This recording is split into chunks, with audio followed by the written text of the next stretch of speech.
If you're standing, please sit down calmly, because today's story is going to be shocking. And yes, it is based on real events.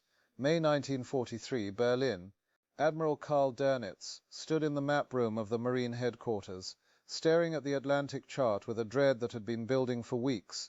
23 U-boat lost in a single month. 23. His hand moved across the plotting table, touching each red marker that represented a submarine that would never return. Behind him, staff officers waited in silence, knowing what he was about to say, knowing the question that had become unavoidable. "They're reading our mail," Donut said quietly. "There's no other explanation." The words hung in the air like a death sentence, because if the British were reading German naval communications, if they had broken Enigma, then every operation, every patrol position, every Rendezvous point had been compromised for years. Every sailor sent to sea had been sailing into a trap. The entire U-boat campaign, the weapon that was supposed to strangle Britain, had been fighting with its throat already cut. But Dönitz was wrong. Not about the Allies reading German communications. He was right about that. He was wrong about what would happen next.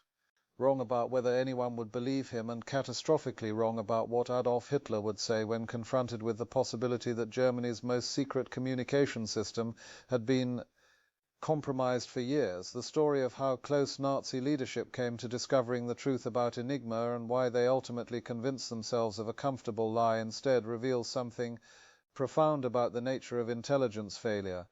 It wasn't that they lacked evidence. The warning signs were everywhere, accumulating like water against a dam.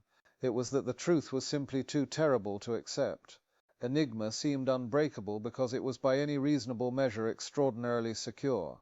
The machine itself was elegant in its simplicity. A keyboard connected to a series of rotors, each rotor wired to scramble the alphabet in a different pattern. Press a key, current flows through the rotors.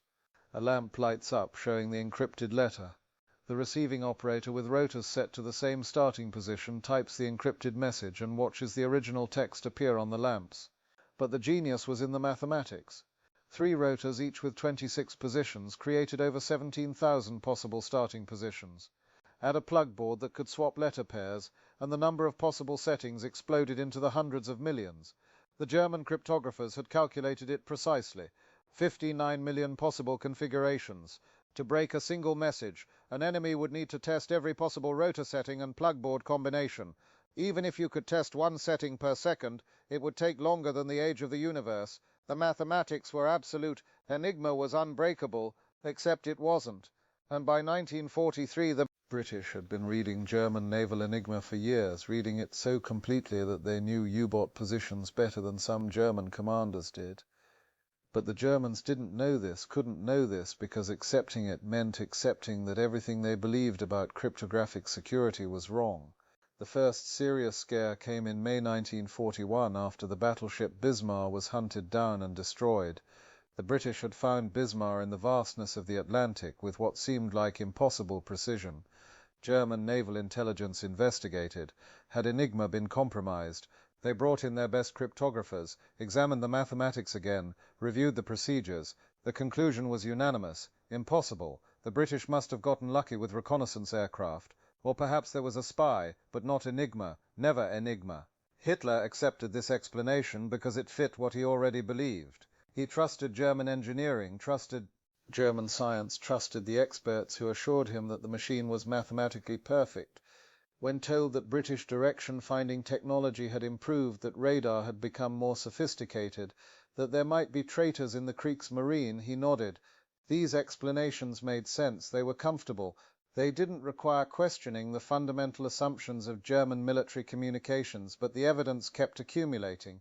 In the Mediterranean in 1942, German supply convoys to North Africa were being intercepted with disturbing regularity. Field Marshal Rommel, desperate for fuel and ammunition in the North African desert, watched convoy after convoy get destroyed before reaching port. He suspected the British had broken German codes. He said so explicitly in reports, but the cryptographers investigated again and reached the same conclusion.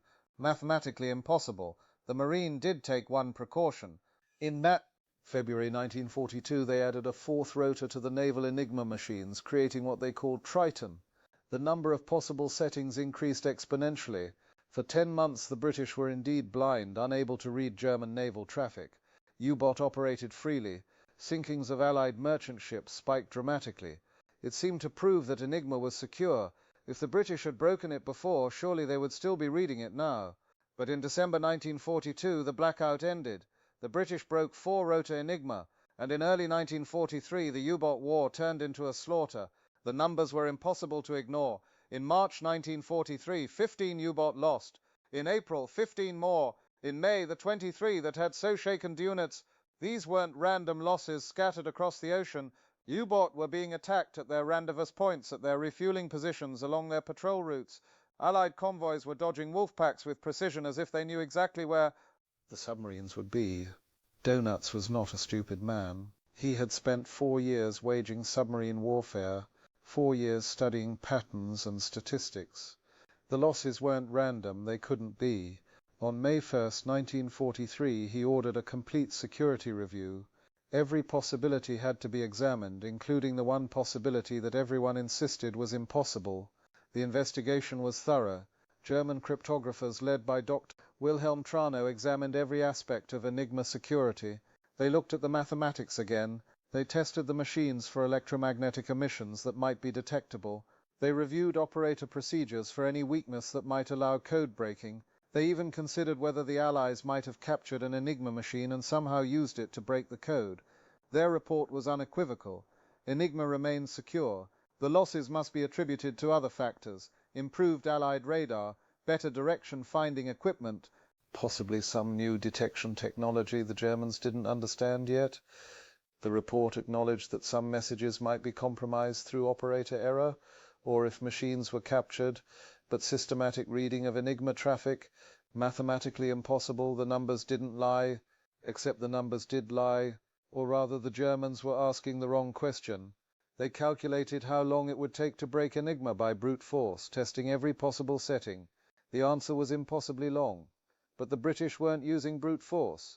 They were using mathematics, exploiting weaknesses in how Enigma was used, using electromechanical computers that could test thousands of settings per second, using human insight to narrow the possibilities.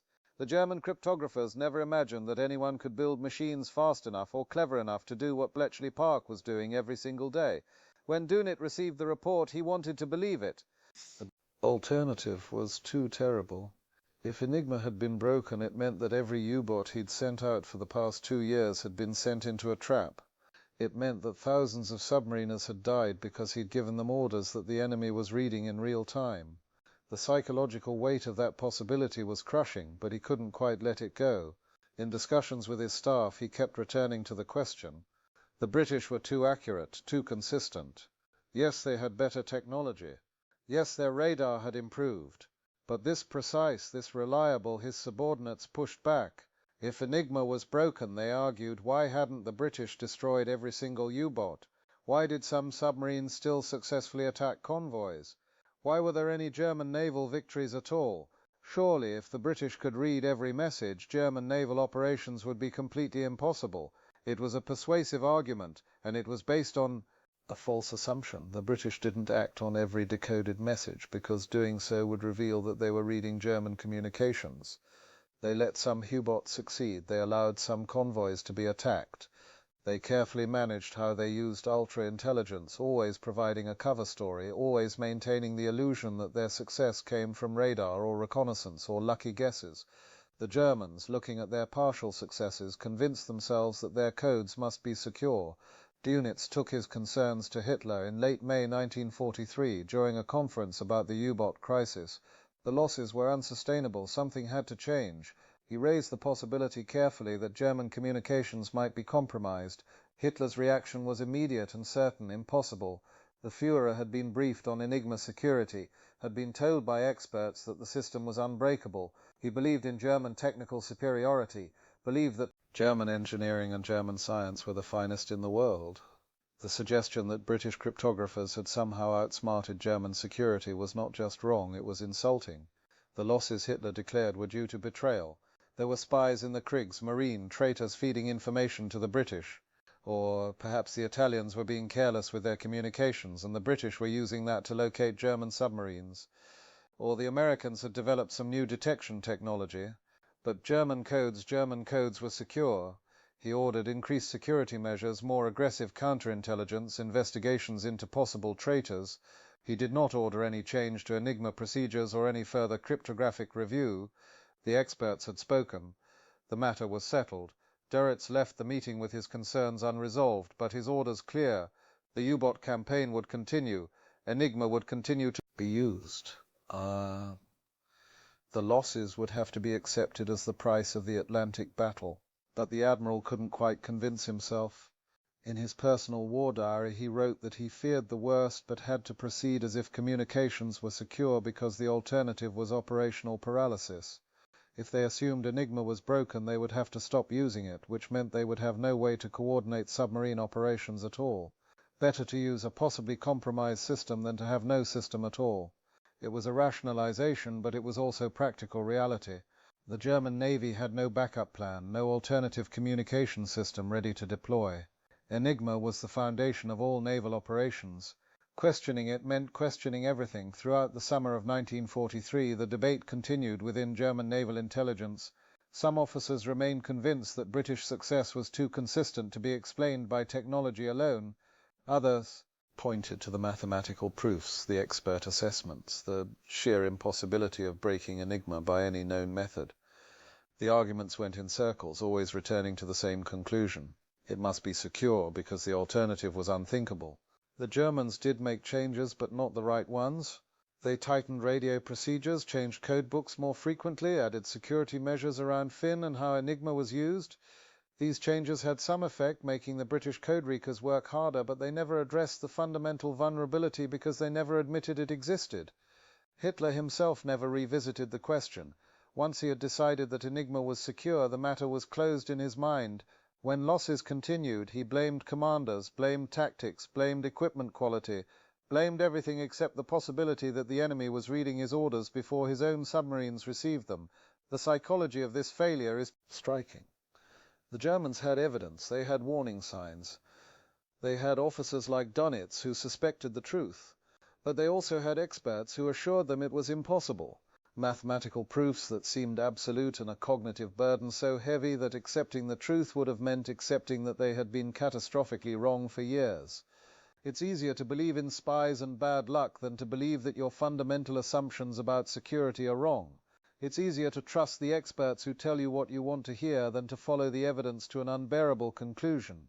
And so the war continued. U-boats sailed on patrols that the British were reading about before the submarines left port. German naval operations were planned with meticulous care and transmitted via Enigma to units whose positions the Allies already knew. The Atlantic battle raged on with German submariners fighting bravely while their enemy read their orders in real time. In late 1943, German intelligence did capture some evidence that should have been definitive. A German agent in Stockholm reported that the British were openly discussing their ability to read German naval codes. The report was investigated and dismissed. Clearly the agent had been fed disinformation or was reporting barroom gossip or had misunderstood something. The British wouldn't be so careless as to actually discuss such a capability if they had it, would they? They would, because they knew the Germans would never believe it. The truth was so far outside German assumptions about what was possible that even when they heard it directly, they rejected it as obviously false. Hitler never learned the truth. He died in his bunker in April 1945, still believing that Enigma was secure, still trusting in the mathematical proofs and expert assessments that had been wrong from the beginning. In his final days, as the Reich collapsed around him, he blamed betrayal, blamed cowardice, blamed the weakness of his subordinates. He never knew that the enemy had been reading his most secret communications for years. The revelation came decades later. In 1974, a British intelligence officer named F.W. Winterbotham published a book called The Ultra Secret, revealing for the first time the full extent of Allied coding during World War II. The British had broken Enigma, not occasionally, not partially, but systematically and completely. They had read German communications throughout the war, had known German plans, had tracked German movements, had used this intelligence to devastating effect. The surviving German officers who read Winterbotham's book were stunned. Dönitz, still alive in 1974, finally understood why his U-boat had died in such numbers. The suspicion he'd voiced in 1943 had been correct. The experts who had assured him it was impossible had been wrong. The mathematical proofs had been irrelevant because the British had found a different approach, one the Germans had never imagined. What Hitler said when confronted with the evidence that Enigma might be broken was essentially that it was impossible and therefore couldn't be true. He said it with the certainty of someone who trusted experts, who believed in German technical superiority, who couldn't imagine that the fundamental assumptions of his military communications were wrong. He said it and thousands died because he was wrong. The tragedy wasn't that Enigma was breakable, the tragedy was that the Germans came so close to figuring it out, had officers who suspected the truth, had evidence that pointed in the right direction, but convinced themselves that the comfortable lie was more believable than the terrible truth. Intelligence failures rarely come from lack of information. They come from the inability to accept what the information is telling you, especially when it contradicts everything you believe about how the world works. The Germans had the best cryptographic technology of their era. They had brilliant mathematicians, they had security procedures and expert analysis. What they didn't have was the ability to imagine that they might be fundamentally wrong. Hitler never learned that Enigma was broken because he never believed it could be broken. And that certainty, that absolute faith in German technical perfection was itself a kind of blindness. The most dangerous intelligence failure isn't missing information. It's seeing the information and deciding it must be wrong because accepting it would be too painful. The U-boat kept sailing, the orders kept flowing through Enigma, and the British kept reading every word all the way to the end of the war. Hitler died without knowing. Perhaps that was mercy. The truth would have destroyed him long before the Red Army reached his bunker. Some lies are too comfortable to abandon, even when the evidence is drowning. If you're standing, please sit down calmly, because today's story is going to be shocking. And yes, it is based on real events.